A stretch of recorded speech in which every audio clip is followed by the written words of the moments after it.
il a les petits yeux, regardez les petits yeux du Oh, médecin oui. qui enchaîne Oui. les gardes. Bonjour, docteur Je sais Kirzac. pas, bonjour. Ah, si, on a eu beaucoup de maquillage. Ce matin, vous avez choisi de nous parler d'un cas que vous avez passé récemment aux urgences.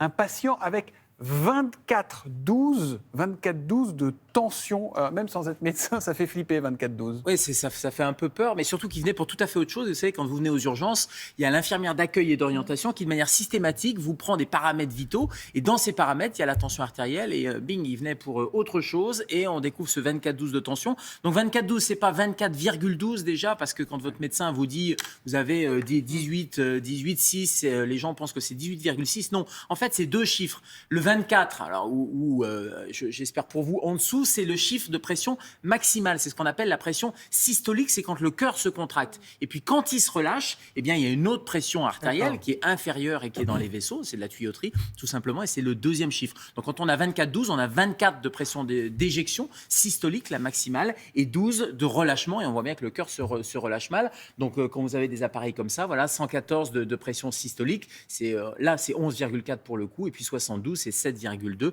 Donc là, on pourrait arrondir à 11 sur 7, par exemple. D'accord. Et ça, c'est ces deux chiffres qui sont fondamentaux. Et quand ils sont supérieurs pour la maximale à 14, ça peut être de l'hypertension artérielle. Et le deuxième chiffre, c'est le 9. Et donc les deux bornes, c'est 14,9. C'est les deux bornes à retenir. Donc ces deux chiffres doivent être inférieurs. Il faut être Inférieurs en à dessous. 14 D'accord. et inférieurs à 9.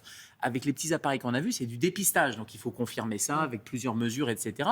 Mais déjà, quand on a 24-12, là, c'était quand même un bon dépistage. D'autant plus que l'hypertension tue chaque année, donc il faut faire très Oui, attention. c'est ce qu'on appelle un tueur silencieux parce qu'on ne se rend pas compte qu'on a de la tension et c'est responsable de 13% des décès avec plein de complications, d'accidents vasculaires cérébraux, d'infarctus, de complications rénales aussi. Donc, c'est vraiment important de le dépister, de prendre régulièrement sa tension artérielle. Alors, 24-12, Thomas, vous disiez, est-ce que c'est une urgence? Alors, ça peut être une urgence. Là, bien sûr, 24-12, c'est des chiffres qui sont très importants. Mais ce qu'on regarde au-delà des chiffres, c'est qu'on regarde la répercussion, la souffrance viscérale.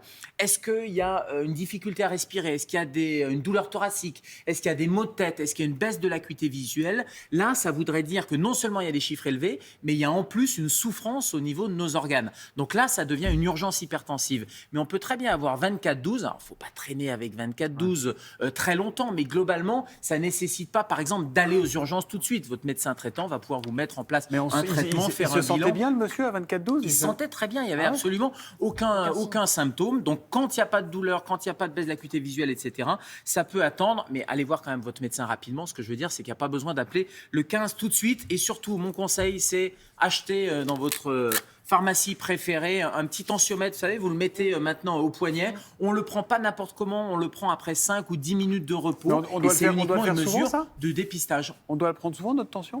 On peut le faire, on le fait régulièrement. Vous savez, il y a des gens qui sont 3 fois par jour avec leur tension artérielle. Non, mais de temps en temps, c'est pas mal d'avoir ça dans sa trousse à pharmacie. Vous savez, il y a le petit saturomètre et le tensiomètre. Et si les chiffres sont élevés, on consulte son médecin. Eh bien, super, merci docteur. Merci.